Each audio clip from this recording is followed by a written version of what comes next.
Hello all, welcome to my channel. I'm Mapi Reddy. I'm your trusted financial coach. So ఈ రోజు మనకి independence day. So అందరూ కూడా celebrate చేసుకుంటున్నారు, freedom అంటున్నారు. So when it comes to finances, financial independence, financial freedom రెండు ఒకటే అని చాలామంది అనుకుంటున్నారండి. So I just wanted to give the clarity. చాలామంది ఈరోజు మాట్లాడారు. సో ఫైనాన్షియల్ ఇండిపెండెన్స్ కావాలి, చాలా ఇంపార్టెంట్, ఫైనాన్షియల్ ఫ్రీడమ్ అంటారు, రెండు ఒకేలాగా యూజ్ చేస్తూ ఉన్నారండి.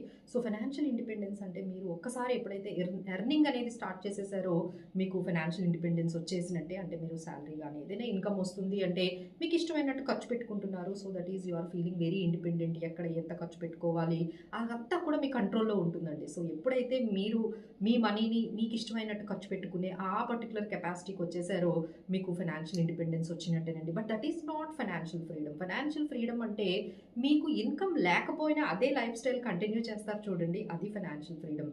దానికోసం మనం చాలా ఒక స్ట్రాటజిక్గా ఒక లాంగ్ టర్మ్ వ్యూతో మనము సేవింగ్స్ కానీ ఇన్వెస్ట్మెంట్స్ ప్రాపర్గా చేసుకున్నట్లయితే డెఫినెట్లీ మనము ఆ ఫైనాన్షియల్ ఫ్రీడమ్ని, ఆ కార్పస్ ఎగ్జాంపుల్ ఈ రోజుల్లో ఒక 5 crores అయినా మనకి ఆ కార్పస్ అనేది ఉండాలండి. ఉంటేనే మనకి at some point of time మీరు దాన్ని అట్లీస్ట్ ఒక 20 yearsలో, 15 years, 30 years ఇలా మీరు టైం ఫ్రేమ్ పెట్టుకొని ఈ మంత్లీ ఒక 20,000, 30,000, 40,000 ఇలా మీరు కానీ సేవ్ చేసుకున్నట్లయితే త్రూ ఎస్ఐపిస్ ద్వారా ఖచ్చితంగా మీరు ఈ 5 crores ఫైనాన్షియల్ ఫ్రీడమ్ని అచీవ్ చేస్తారండి. ఒక్కసారి ఫ్రీడమ్ వచ్చిన తర్వాత మీరు మళ్ళీ ఎక్కడైనా జాబ్ చేయాల్సిన అవసరం లేదు. మీ బిజినెస్ ఇన్కమ్ వస్తుందా రావట్లేదా అనే వరీ అవసరం లేదండి. So your entire financial expenses will be handled by this corpus. అప్పుడు మనము ఫైనాన్షియల్ ఫ్రీడమ్ వచ్చినట్టుగా మనము తీసుకోవచ్చండి. సో ఫైనాన్షియల్ ఇండిపెండెన్స్ అంటే ఓన్లీ అక్కడ దగ్గరే ఆగిపోకండి.